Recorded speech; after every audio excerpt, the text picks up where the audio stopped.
జై శ్రీరామ్. శ్రీరామాయణములో వాలి రాముడిని అడిగినటువంటి ప్రశ్నలు ప్రధానంగా మూడు. రామా, ఏ అధర్మము చేయని నన్ను నీవెందుకు శిక్షించావు? 2, నన్ను శిక్షించే అధికారం నీకెవ్వరిచ్చారు? 3, నీ వైపు చూడకుండా వేరొకరితో యుద్ధం చేస్తున్న నన్ను చెట్టుచాటు నుంచి కొట్టడం నేరం కదా? ఈ 3 ప్రశ్నలకు రాముడు తడుముకోకుండా చక్కటి శాస్త్ర సమాధానాలు చెప్పడం జరిగింది.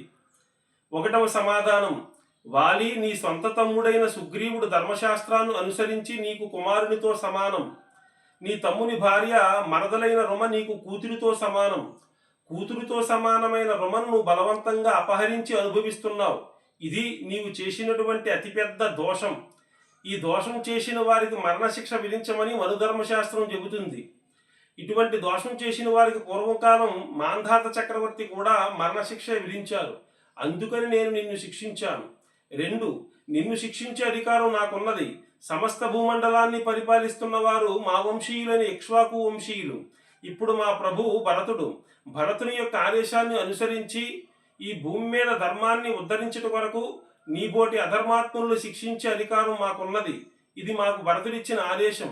అయితే చాలామంది అడుగుతారు, భరతుడు ఎప్పుడు ఆదేశించాడండి రాముడిని?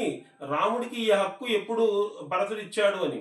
రాముడు వనవాసంలో భాగంగా చిత్రకూట పర్వతం పైన ఉన్నప్పుడు భరతుడు రాముని వద్దకు వచ్చి, అన్నయ్య, నీవు అయోధ్యకు వచ్చి సింహాసనాన్ని అధిష్ఠించి సమస్త భూమండలాన్ని పరిపాలించమని అర్థిస్తున్న సమయంలో, రాముడు భరతుడు మాట్లాడుకుంటున్నటువంటి సమయంలో రాముడు అన్నాడు, భరత, ఎందుకురా నువ్వు బాధపడుతున్నావు? నాన్నగారి యొక్క ఆదేశాన్ని అనుసరించి నీవు గ్రామాలను నగరాలను పరిపాలించు, నేను అరణ్యాలని పరిపాలిస్తానురా. నాన్నగారు ఈ విధంగా 2 వాటాలు వేశారు అని చెప్పినప్పుడు దానికి భరతుడు అంగీకరించాడు. అంటే అప్పుడు ప్రభు ఎవరు? భూమండలానికి భరతుడు. ప్రభువైన భరతుడు అంగీకరించాడు రాముడు అరణ్యాన్ని పరిపాలించడానికి. అంటే భరతుని ద్వారా రాముడు పౌరవ పట్టా పొందినట్టు లెక్క.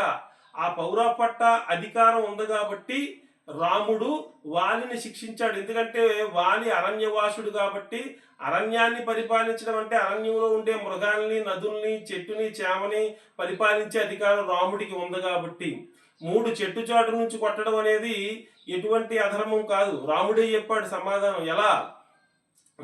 వాలి, నీవు శాఖా మృగానివి. నీవు మృగానివైతే మృగాన్ని వేటాడడం క్షత్రియుడిగా నా ధర్మం. క్షత్రియుడు మృగాన్ని వేటాడేటప్పుడు పరిగెట్టించి కొడతాడు, మేత మేసేటప్పుడు కొడతాడు, వల బిగించి కొడతాడు, గోతులో పడగొట్టి కొడతాడు. కాబట్టి మృగానివైన నిన్ను, క్షత్రియుడైన నేను చెట్టుచాటు నుంచి కొట్టడం ఎటువంటి అధర్మం కాదు అని చెప్పాడు. రాముని యొక్క సమాధానాలకు వాలి కూడా అంగీకరించాడు, శాంతించాడు, పశ్చాత్తాపడ్డాడు. రామా, నీ యందు ఎటువంటి అధర్మము లేదు. తెలిసి తెలియకుండా నేనే నీ యందు పరుషంగా మాట్లాడాను, నన్ను క్షమించు అని చెప్పి పశ్చాత్తాపంతో వాలి రాముని యొక్క ధర్మాన్ని అంగీకరించాడు. జై శ్రీరామ్.